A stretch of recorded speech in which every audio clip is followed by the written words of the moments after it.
Good afternoon. Thank you, Chairman. I'm delighted to be with you this afternoon and very honoured to be chosen as a Fellow of this Academy and have the chance to introduce myself.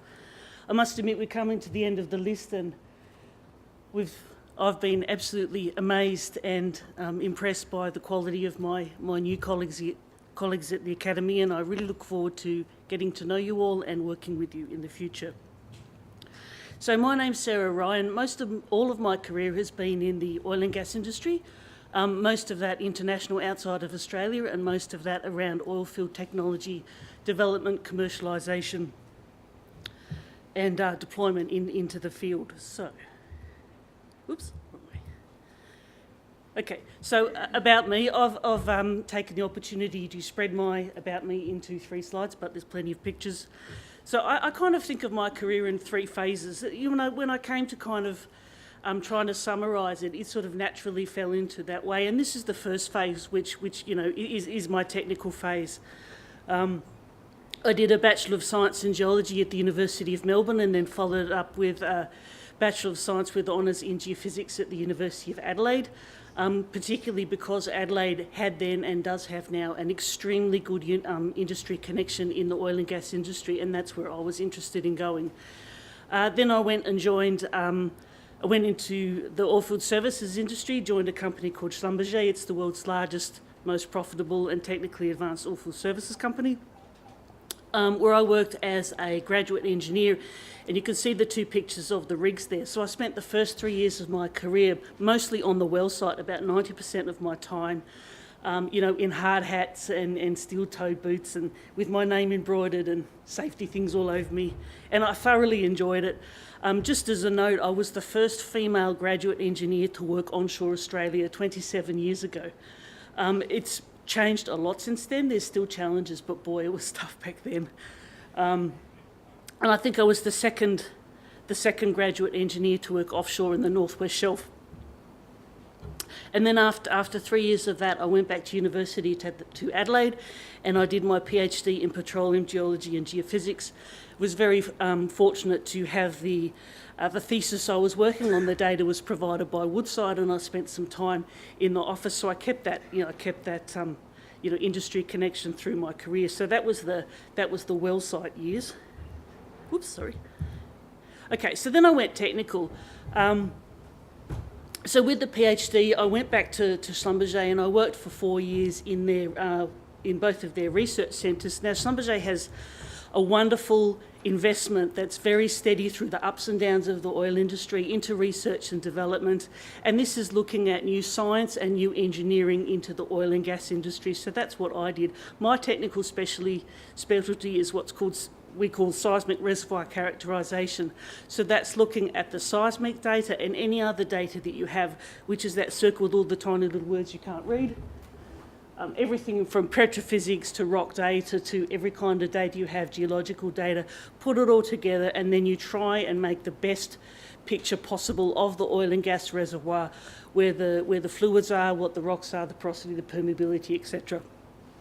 So like I said, I did that for actually 2 years as a scientist, and then got promoted into management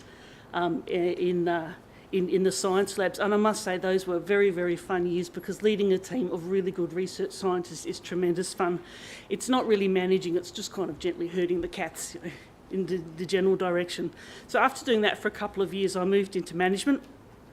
Turned out I was one of the very few research scientists who could actually relate to people and lead people and so forth. So the company moved me into management.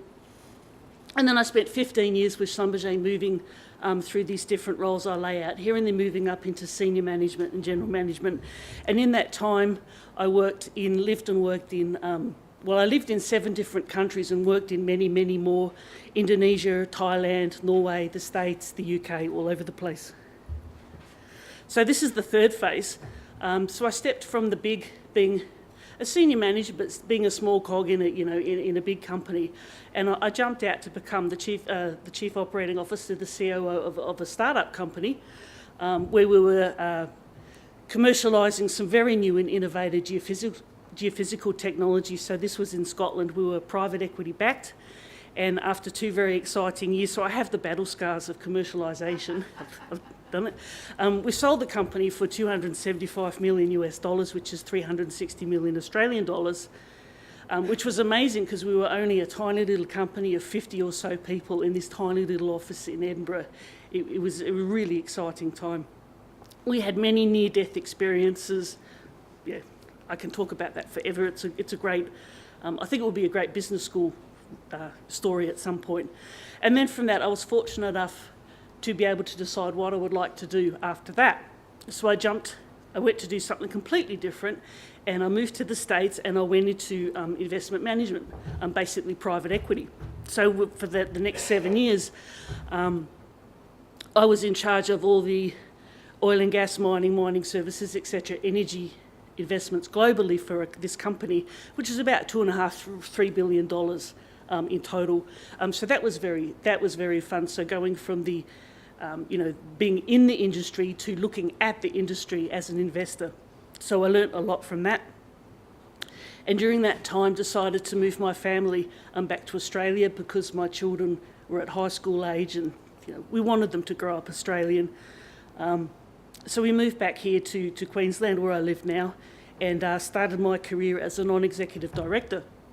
So I have a portfolio of positions on the board. So as you can see, the list, Woodside Petroleum is the one you probably recognise. Central Petroleum, I've just joined. It's a smaller Australian-listed oil and gas producer. Acastor is a Norwegian-listed oilfield services, but that's really engineering, technology and services company. And Kinetic is the same, except private in Australia. Other things I do are I'm the advisor to the chairman of Saxo Bank. It's a Danish investment bank. No problem. And I'm advisor to chair of the advisory board of Unearth Solutions, who was an organisation in Perth that supports innovation and startups in the mining and oil and gas industries worldwide. It's a very exciting organisation. I'll be more than happy to talk to people about that.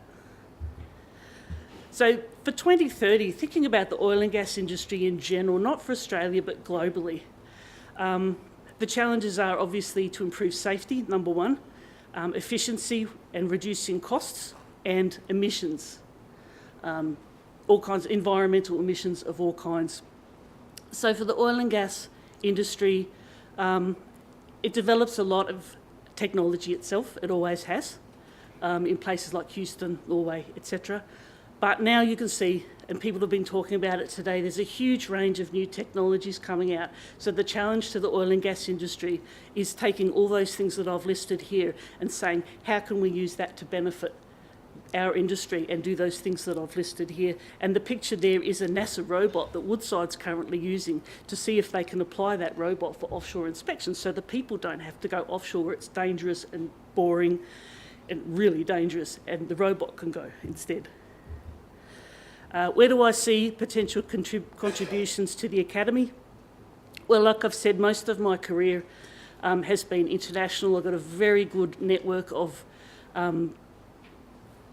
connections around the globe for oil and gas, particularly technology, venture capital firms, private equity, the whole range. I'm very glad to bring that to the Academy and see where, how that can fit in. And looking around energy, just my last point is, people often say the oil and gas industry is an energy industry. Well, it's actually not. It produces molecules of crude oil, molecules of natural gas. You could do a lot of different things with those molecules. With natural gas, one of the very exciting things is you can turn those molecules and they can be part of the hydrogen economy. So that's a really interesting thing, for the oil and gas industry. And you can turn natural gas into all kinds of things, not just think of it as energy because it's used for heat in industry and whole kinds of other things. So looking at the molecules and saying, what can we do that's interesting and low energy and efficient with those molecules is very interesting to us. Like I've mentioned, most of my career's been around innovation and commercialisation. Seen it from many sides, from the developer, from the user, from the client.